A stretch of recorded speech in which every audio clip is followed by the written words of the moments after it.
Hello, are you sad because of the pandemic? Do you want to travel abroad? You find yourself yearning to experience other culture?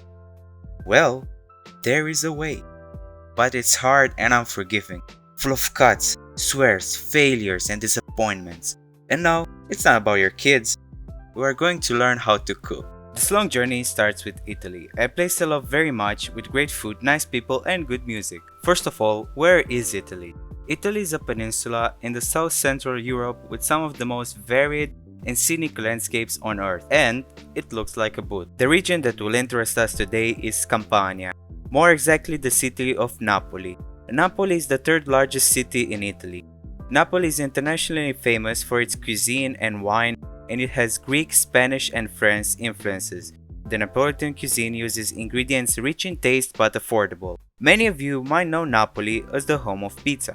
But what you may not know is that Napoli is the city where lasagna came to be. What is lasagna first? Well, it's hard to say. At first, lasagna, or laganon in Greek, was a flat pasta sheet which would be later cut in strips. The laganon was built with layers of pasta and sauce without traditional Italian ingredients. Ancient Rome also had a similar dish called lasagno, which is Latin for container or pot. When was it invented? Lasagna as we know it today was invented in Napoli in the Middle Ages. The first reference to modern-day lasagna can be found in the 14th century English cookbook that highlighted the dish with layers of pasta without tomatoes. Later, another reference was made to lasagna in an Italian cookbook in the 1880s that featured tomato sauce. The dish has many different variations, one of the most popular in Napoli being lasagna di carnevale, made with local sausage, fried meatballs, hard-boiled eggs, ricotta or mozzarella, and Napolitan ragu. The version that everybody knows is lasagna al forno. This variation originates from the Italian region of Emilia-Romagna and is made with ricotta or mozzarella, thick ragu, bechamel sauce, wine, onion, oregano, and green sheets of pasta made with spinach. In the region of Piedmont, there is a lasagna al sangue, which translates to bloody lasagna due to the addition of blood from a slaughtered pig. Okay, so now that we learned about lasagna, let's make it. For starters, we need to cut the vegetables. We start with the tomatoes. As you can see, my skills are beyond flawless, they are god tier. Be careful to cut the vegetables as small as you can. I was a bit in a hurry and mine turned out quite big. Basically, we're making a mirepoix. Chef fact: mirepoix is a flavor base made from diced vegetables cooked with butter or oil for a long time on low heat without coloring or browning. Fancy words for a fancy dish. After we diced all the vegetables, we need to heat a big pot and add some oil. When the oil is heated, add the onion and stir it for about 5 minutes until it becomes translucent, as you can see. After that, we can add the carrots and the celery. It's okay if some of the vegetables stick to the bottom of the pot, because we will deglaze them with some wine once they are cooked a bit.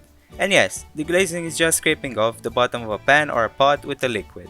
At this point, you should add the meat so it can brown a bit. I made the mistake and deglazed the pot and added the tomatoes first, but it still turned out okay. Nice. After the meat browns a bit, add the wine. It is very important to let the alcohol dissolve, otherwise you won't get the flavor you want. After the alcohol dissolved, add the tomatoes and keep mixing until a lot of liquid appears. You can also add some aromatics if you like basil, oregano, or sage, but don't season it yet with salt and pepper. At this point, let the sauce cook on low heat with the lid on for about 3 hours, or until half the liquid has disappeared. Stir constantly so the sauce doesn't burn. If the kebab chef approves your sauce, you are in good hands.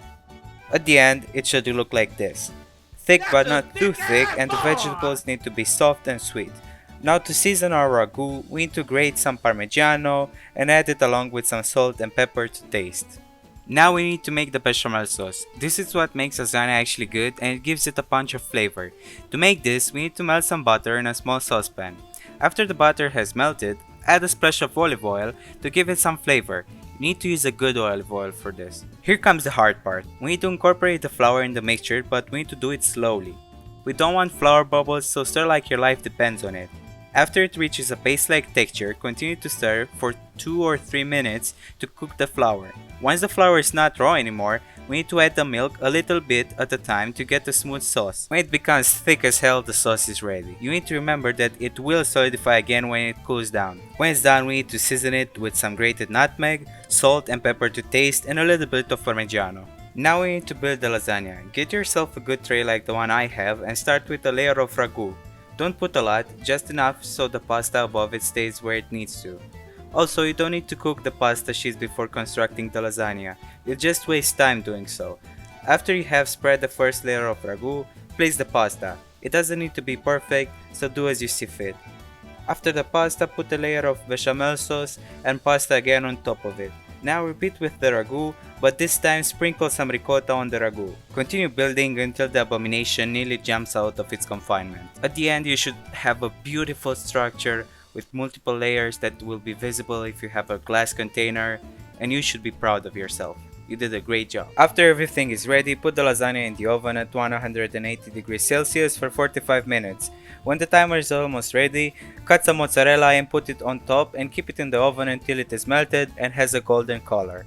In the end, we are left with a beautiful lasagna in which you can see the layers and it has a crunchy golden crust on top, which will make you feel as you are actually in Italy. Thank you for watching. It was quite the experience to learn about lasagna. I hope you enjoyed the video. The next episode will be about vegetable lasagna with homemade pasta sheets. Don't forget to subscribe and follow me on Insta. Also check out Jim who filmed the video and Andy who made the animation. Thank you guys. See you in the next one.